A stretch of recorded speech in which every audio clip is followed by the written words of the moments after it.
dreaming. 'Cause now that I'm here, what I feel motivates me with reason. I guess I've been dreaming. 'Cause now that I'm woke, everything that I see ain't what it seems. I guess I've been dreaming. 'Cause now that I'm here, what I feel motivates me with reason. I guess I've been dreaming. We in there. Peace and love, peace and love, peace and love. How we living out there, good people? Come on in. Welcome back to the channel. Welcome back to the channel. Yes, sir. We got this series going on. Academates, peace and love. Slide that back a little bit. Peace and love to y'all, man. How we living out there? How y'all doing? Come line up, come line up, come line up. Y'all already know what we're about to do. We're about to sum up this part 3 right here. We got the wretch. We last time I think when we left out, we had the wretch going on. They was talking about him a little bit. He used to be a god or something like that. Something like that. Yeah, I mean, we got Ion. We got a lot of stuff that. So we're starting to build up. Y'all. Can you hear me? Can you hear me? Okay. So we starting to build up. It's getting a little turn. Things are getting. It's a lot of conflicting. What can we say? I did maybe theories. I'll just lean on theories. You know what I'm saying? Some of the stuff that they, I would just remember. You know what I'm saying? Some of the stuff that they were saying is just, it involves so many different things that's in the real world. You know what I'm saying? So I'm looking forward to seeing more of that, or hearing more of that, to see exactly what we can piece together. It seems to be scattered, the information, but we hanging in there. You know what I'm saying? We gonna get this thing. So this ain't gonna take us long. Academates, y'all ready? I hope you got what you need, because I do. Without further ado, let's get to what it is that we do. Bustin'. Long before the First War, Bustin'. it was thrown deep into the seas of the West, beyond the edge of the world, to drown forevermore. Desai asks what it did to deserve this, and the Rajmata just says that it was the first sin, although she doesn't know what that was. It was the introduction of disorder into a perfectly balanced universe, and the first vestiges of chaos. Galanis says that the Mechanites didn't recognize the legitimacy of the Abominate, or the other gods, rationalizing Mechane as the only legitimate deity, but the Davites recognize all of the deities. The Rajmata replies that they don't pledge their allegiance to the Sleeping Scarlet because they are innately supreme over their brethren. They do it because the Scarlet has protected them, uplifted them, provided for them, and they swear fealty because they choose to, as a covenant. As the other civilizations don't follow that belief, the First War was inevitable. The scene then changes, and the group is now standing on the battlements of the northern wall, seeing a gargantuan group assembled outside the gates.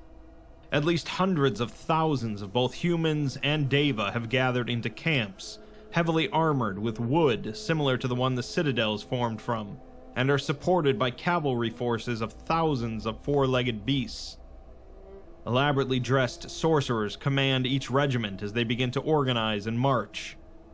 In the far distance, over the thick tree line and expansive jungle, several thick plumes of smoke are visible rising into the sky. The Rajmata says that they will see the war as she saw it, and the scene changes rapidly. They see a desert battlefield, littered with the corpses of hundreds of Mechanites, their metal limbs torn from their bodies by Deva scouring the field. A large Davic city set alight by Mechanite napalm, burning to the ground in a raging inferno as women run screaming and carrying their children. The corpses of Deva and Mechanites being puppeteered across a strait by Nalka necromancers, forming a living body of bridges to allow their abominations to cross over to the crippled Deva force on the other side. Desai and Galanis are shocked by the carnage, but Greaves just says that this is war. The scenes continue shifting, showing Davic sorcerers raising vines to tear through Nalkan infantry, reducing them to bloody tatters of rotten flesh. Prisoners of war being massacred on altars as human sacrifices, along with mass graves and killing fields. Galanis tells the Rajmata to stop, and the scenes abruptly melt away, with the group finding themselves once again at the top of the tree. Desai and Galanis are holding their heads, but Greaves is not. The Rajmata asks if any of their wars have held a candle to this carnage, and Greaves says maybe a couple, and that they have a saying, "War is hell," which the Rajmata finds to be apt. She says that one must consider that it was all pointless. As while they waged this brutal, continent-spanning war, the wretch was coming. They had no idea that it had built up its forces in the far west, after dragging itself out of the sea. A horde that dwarfed their armies, led by an undying general prophet, the Black Star. And it was dragging itself across the face of Africa, bathed in blood and worship and chaos, to a Mani Ram, for vengeance. We're then given another culture briefing, this time on thaumaturgy and magic in the Deva Covenant, which reads, "Without active practitioners of the Deva school of magic, it's difficult to make confident statements about its nature, especially in the framework of modern thaumaturgy, which relies heavily on objective, metaphysical measurement.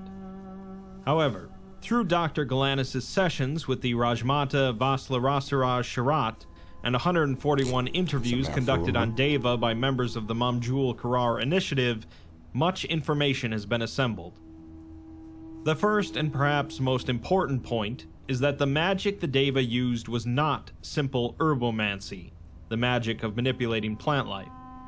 More broadly, the Deva practiced animancy, in line with their philosophies that everything in the world had a soul, the only difference being whether it was one on the astral or the material plane.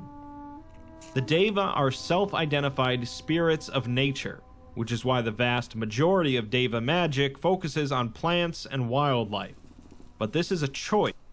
You see that? So, I mean, I get that school of thought, but that's not the case when you're dealing with source energy. That's just not the case. What doesn't have a soul has spirit. So it's just like, they're different. The soul and the spirit, they're different. You have a soul and you have spirit. You know, you have team spirit, energy, animation, get going. And then you have soul. Feel that. That's from the source. That's the spark. So, I mean, I don't know. I don't know. I don't know if they would have any confliction there, but hey, whatever. Not a limitation. Several Deva have attested to more esoteric uses of their magic than conjuring aggressive, hostile plant life and the encouragement of agriculture. Mamjul was once host to a university of Kalya, scholars we would now liken to alchemists, chiefly concerned with encouraging the development of life to serve the Deva. The most visible examples of this are the exotic, many-legged beasts of burden observed in Korar and in Mamjul by Dr. Galanis.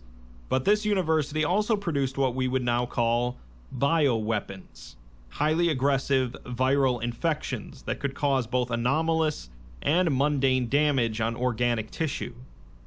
These infections would be loaded into glass vessels and catapulted into besieged cities. As with most forms of animancy, the magic was in fact a contract of exchange between the spirit and the caster. Given the close bond that most spirits, the Deva, and the casters, the humans they were bonded with, had, there was no incentive to outsmart and or betray the caster as with jinns. Instead, the price was paid through the ritual blood sacrifice of a third party, usually a slave or, later, prisoner of war. Magic was used in nearly every aspect of Covenant society, from the management and control of slaves, pheromone-based hypnotics, to construction and expansion, accelerated tree growth into the desired Hypothetically. structures, to war, physical bonding of Deva to Covenant soldiers. As the Deva supplying the spiritual power clearly still exist, there are no physical barriers preventing adequately trained thaumaturges from studying and using Deva magic.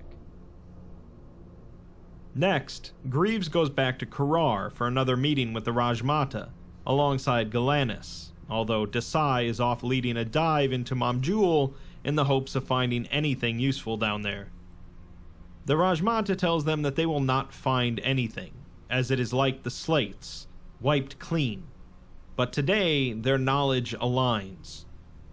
The Foundation's knowledge ends at the fall of Amani Ram, and Galanis explains that Preserver told them that the Deva and the Nalka made an agreement to lay siege to the city at once. They joined their armies to bring down their common enemy, and that the Abominate took advantage of the opportunity. The Rajmata, however, says that the automaton was wrong, and her voice rises and grows heavier, saying that after everything she's told them about the history of her people and the Nalka, of Ion's first hatred for them, of the carnage they laid upon each other, of their attempts to deny the Covenant's fallen entry into the next life, what makes them think that the Nalka would ever fight alongside the Deva? They are not some capricious apostates who would betray their own for a despise chance them of boys, delivering don't a they? blow Dang. to the Golden Legion. Ooh.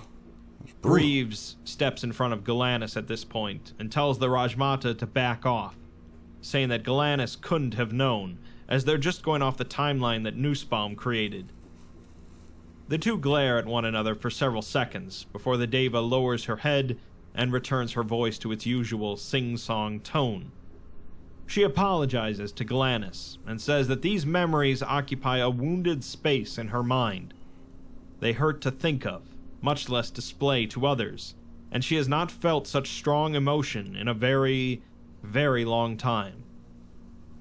Galanis recovers from the outburst, as Greaves asks if they're sure they're okay, and they tell the Rajmata that this is obviously a sensitive topic for her, understandably.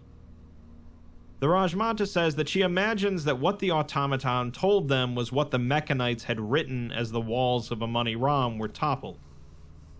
The maddened, desperate rationalizations of how the most advanced people in the world had fallen.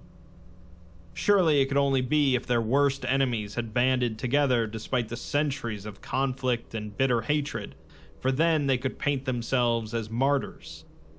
This is nothing more than revisionism, intended to make themselves noble in their own histories. Even with the walls of their greatest city sundered and the enemy at the gates, they expected their empire to live on. Greaves tells her to give them their side of the story then, and the Rajmata begins chanting again. The branches of the tree melt away, swirling into colors, forming a new scene. The image solidifies, and the group find themselves on a sand dune overlooking a huge war encampment. Tens of thousands of Davic soldiers and beasts of war gathered around bonfires and tents.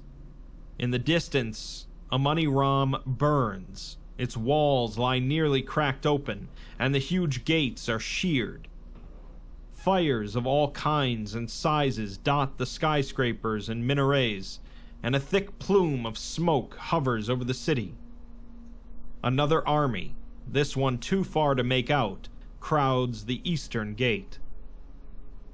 The Rajmata says that there was never any alliance between them and the Nalka, and she doesn't know why they came to Amani Ram that day, but she senses that it was for the same reason as her.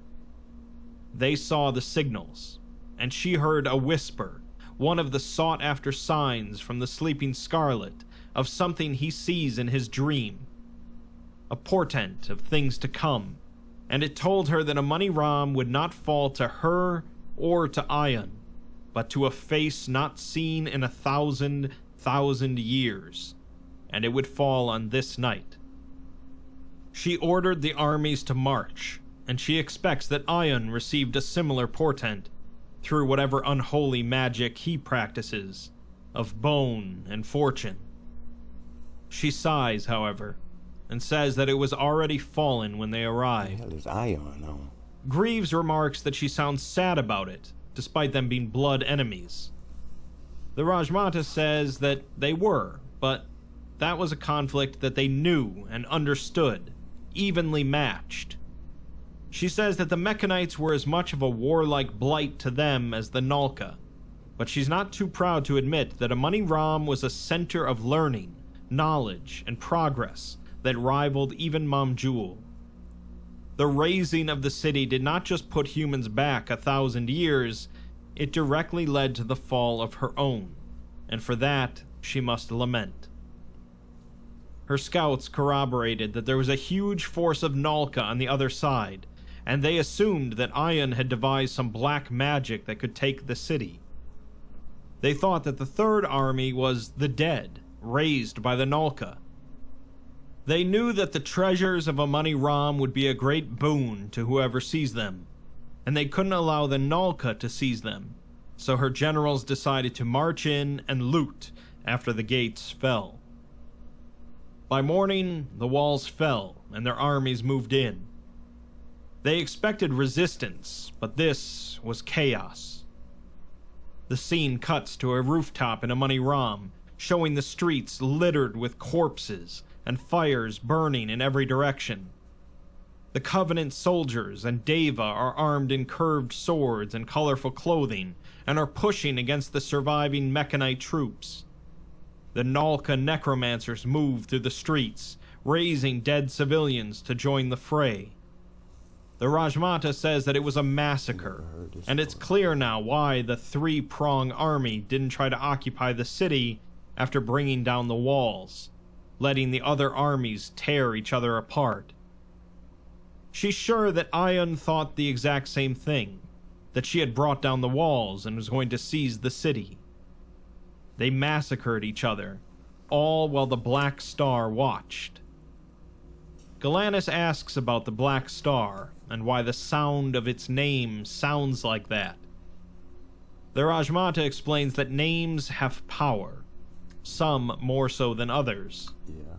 The Black Star was the wretch's chosen, just as Bumaro was with the metal, as Ion was with the flesh, and as her master was with the scarlet. He was to lead its armies and to destroy the world in its name. He was a man in flesh, but a monster in soul, able to shape reality like sand in his fingertips. His atrocities only began with the destruction of Amani Ram. The scene shifts once again to a distance away from the city, with half the Davic army still at the encampment. Suddenly, a low-pitched drone fills the air, growing steadily louder. The soldiers quickly get to their feet, pulling their weapons and looking around. The droning grows louder, and just as it hits its crescendo, the towers and spires of Amani Ram vanish. This was Mekane's grace, something the Rajmata is unclear about. Galanis explains that it was a superweapon, the last-ditch efforts of the Mechanites, meant to transport the entire city away in the blink of an eye if it were ever besieged. Unfortunately, it didn't work how it was supposed to, and instead it moved the city into a pocket dimension and killed everyone and everything inside. The Rajmata bows her head and whispers a quick prayer to her master for the departed. She says that they can see now how the Davic Covenant were crippled, and they hobbled the long march home, disorganized and routed. But what weighed heaviest on her mind was not her lost soldiers or the fate of the city. It was that the wretch, hated enemy of the gods, demon of demons, had returned. And with the Mechanites reduced to dust, half her armies gone, and the Black Star carving a path westward, Mamjul and Korar were next. Before we end off this video, I want to take the time to read a short accompanying article that relates to the destruction of Amani Ram at the hands of the Abominate's army. Okay, hold on. Let me get my dissertation on this stuff. All right, so the Jupiter energy did come up, right? So we got, I don't really want to say dogmatic, but you know, religion. We got dogmatic, we got overbearing, extravagant, lawless, reckless, unfaithful. We got some things going on with this energy, right? Let's see. What else did I see? I saw something else.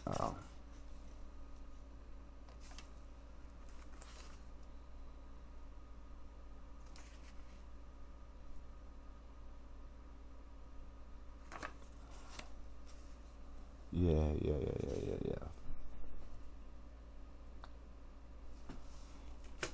It's titled The Black Star and a Money Ram, and rather than giving it its own short... Yeah, and the Black Star, like some of this stuff is like ringing a bell, but it's been scrambled a little bit, you know what I mean? So it's like I've heard the story, but I haven't heard the story. I've heard bits and pieces of it, fragments of it, but I haven't maybe heard it this way. I don't know. You know what I'm saying? It just I don't know. Something in me just resonates with it in a sense, like, right? Video, In a sense. I think this is the most appropriate place to include it.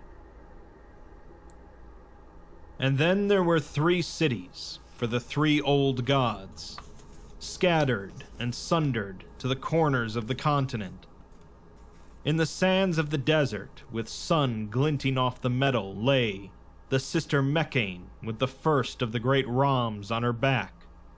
The fruit and the trees bore witness to the signing of the pact between the sorcerers and the brother Scarlet, giving rise to Mamjul and Korar, resting in different realms on the land. And at the edge of all of Aditum curled the rotting corpse of the sister Yaldabaoth, until the misstep of a wayward slave revealed her. And of course, there was the 4th, but of them we will not speak. Poem from a mural in a money ram, translated from Mechanite. The Black Star looked over his hordes, at the great walls of a money ram lying sundered and broken in the distance, and frowned. The sun cast a strange glow over the tableau. A money ram's golden towers shone, even through the smoke of the shelling. The camp was set up some distance away from the walls proper. Soldiers massed around bonfires, drinking and cavorting, celebrating the shattering of the city's east gate, which had given way under the artillery some hours ago. The mostly human among them slept in preparation for the horrors tomorrow's incursion would bring. All stiffened and rose to their feet when their commander exited his tent. There was a stiff night wind coming in across the desert. It ruffled his hair and sifted through his beard. He took a seat on the sand dunes, his back to the battlefield. Hamani Ram's gates were broken, but the siege would not be over tonight. He looked up at his moon. The sun was still up and would be for some time, but the moon he looked at was not the same moon that would rise in several hours. It was an ugly thing, high in the sky, impossibly round and dark, like staring into a bottomless pit. Around it, a soft corona of red light, glowing through the smoke and haze drifting from the city walls. When he looked at it, he could hear his own blood pounding in his ears. He put his hands together, bowed his head, and prayed to it, thinking back to the first time he had seen it. He must have been young. Yes, young. Not a child, but not yet a proper man. He had lain with his woman, but he had not yet killed with his bare hands. He had been a farmer, or a fisherman perhaps. After so long, remembering his life before the moon was like remembering a dream from the night before. A handful of details mired in uncertainty and confusion. Picking apples in a fog-ridden field. He was young, and his father had also died young. He had never been taught of the proper way to address a god should he find himself unlucky enough to be in one's presence. As is the nature of such things, this was exactly where he found himself. Out, doing the simple acts of man when the time escaped him. Caught up in the act at hand, he found the sun on the edge of setting and home nowhere in sight. Only unfamiliar, menacing surroundings. Fear gripped him and froze him. Naked in the eyes of the predators, he scrambled up a rock face and into a small cave overlooking a beach. The water was cool and still that night, and the waves had long since retired. The sun fell into the abyss, and in his hole he felt sleep grasp at his frayed nerves. He pushed it, and by the time he realized it had overtaken him, he was already asleep. And he dreamt.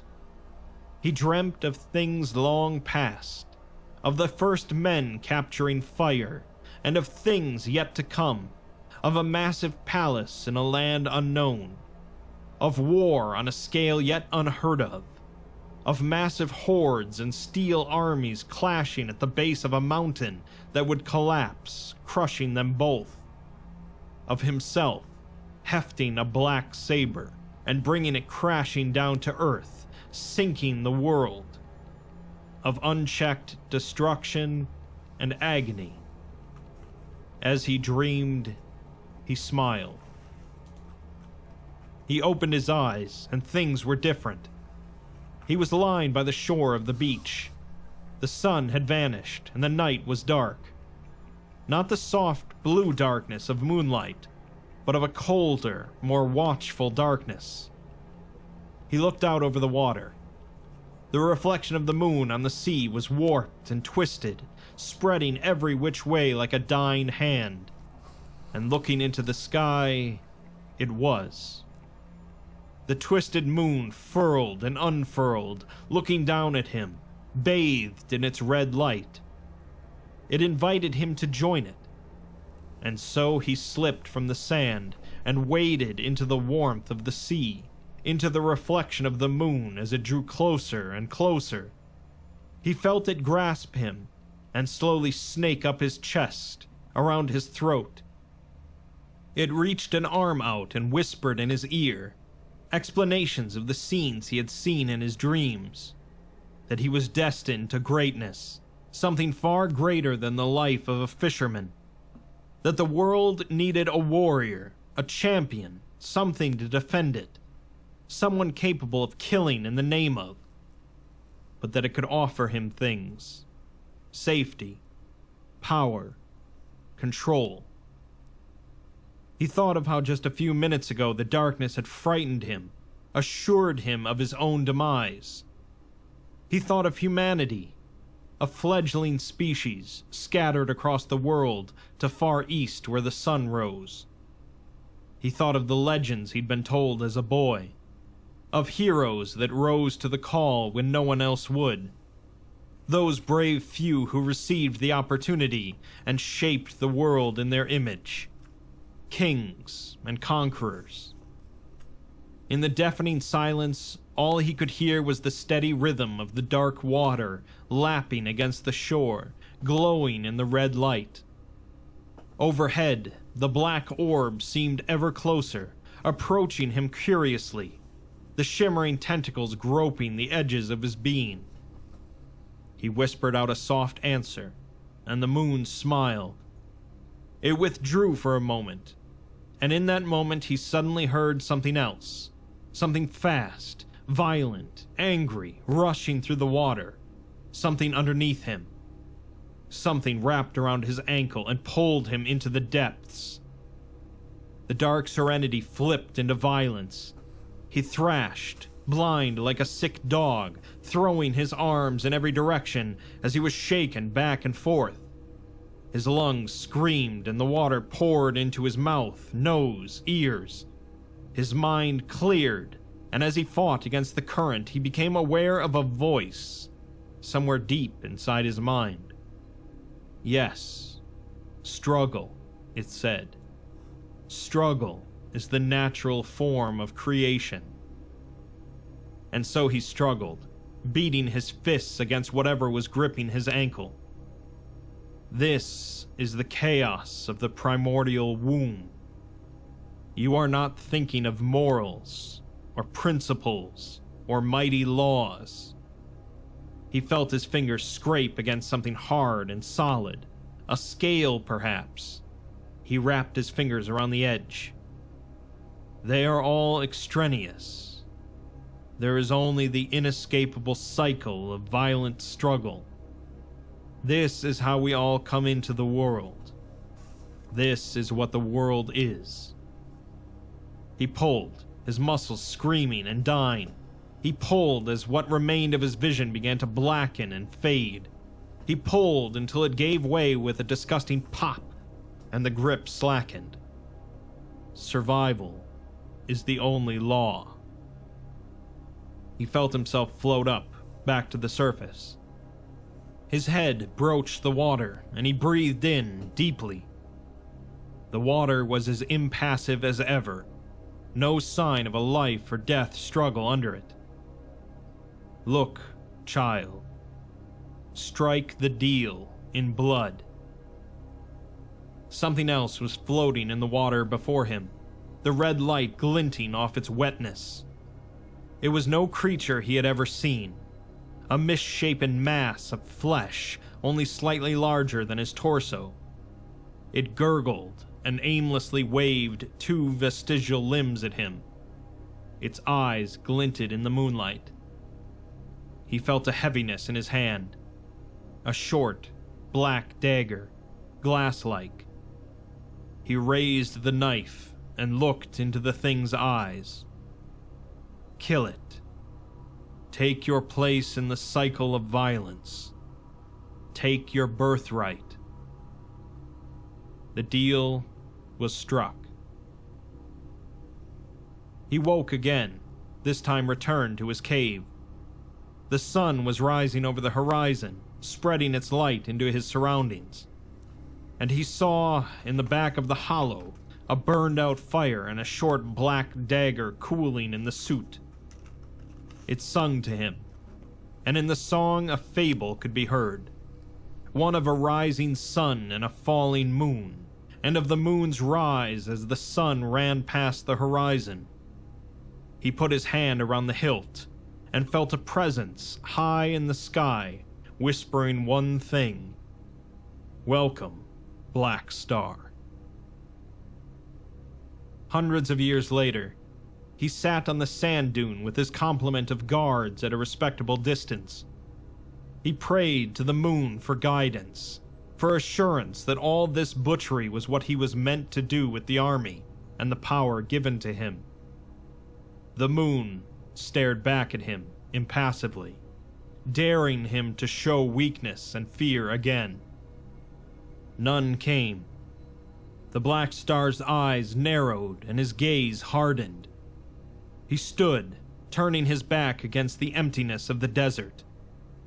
On the horizon, a money rom burned. The Mechanite Empire would fall, and the Black Star would be the one to bring it to its knees. And before the old gods fought their war and broke the sky, and laid the foundations for the next civilizations of the earth, there were once four gods and their 4 cities. But of the 4th was committed an act of heresy, in raw defiance of the oldest laws that underpin our world. And as the world came apart, his brethren acted. They cast out their 4th, and labeled him as unclean, the abominate, the wretch, the first apostate. He fell from the heavens, and landed deep in the waters of the west, drowning while the war in the heavens raged on, unabated. A previous verse of the poem, reconstructed from a shattered ceramic mural. There's certainly a lot of blood and tragedy in the Davites' past, But so too was that true for the Mechanites, and as we've learned, these ancient peoples were partly the architects of their own misery. The Rajmata hasn't told the entire story yet, and there's definitely things that she's not telling the team, but we also can't imagine that they're content to just sit in their astral kingdom for all eternity. However, if the Abominate is as powerful and hateful as the Foundation's been told, they're surely going to want the enemy of their enemy to be their friend. We'll find out more in Part 4.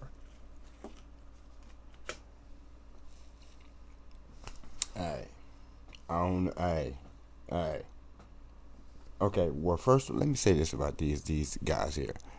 Obviously, they're on the left-hand path, so that's the path that they're on, and that's just what that is. All right. But anyways, so we end up rounding up with the number 3 and the number 7 for Jupiter and the Neptune. You know what I mean? So of course we're dealing with Dream and all that good stuff, right? So Neptune's have been up here. Jupiter is came forth with a little bit of like I said, religion, the distraction, the overbearing. It's scattered, you know what I'm saying, flighty, excess. But on the positive side, we got spirituality, we got optimism, we got travel knowledge, we got enlightenment, we got wisdom, fortune, growth, expansion, reinvention, maybe. Okay, let's see. There was something else I was looking at. What was I looking at? Of course, the 7. The 7. That's spiritual, studious, introspective, analytical, probing, secretive, researching, seeker of truth, philosophical. You know what I'm saying? Profound, independent, psychic, perfectionist. Let's see what some of these negatives, if any negatives come up. I mean, yeah, more than likely, you know what I'm saying? Skeptical, cunning, deceitful, who knows which part, you know what I mean?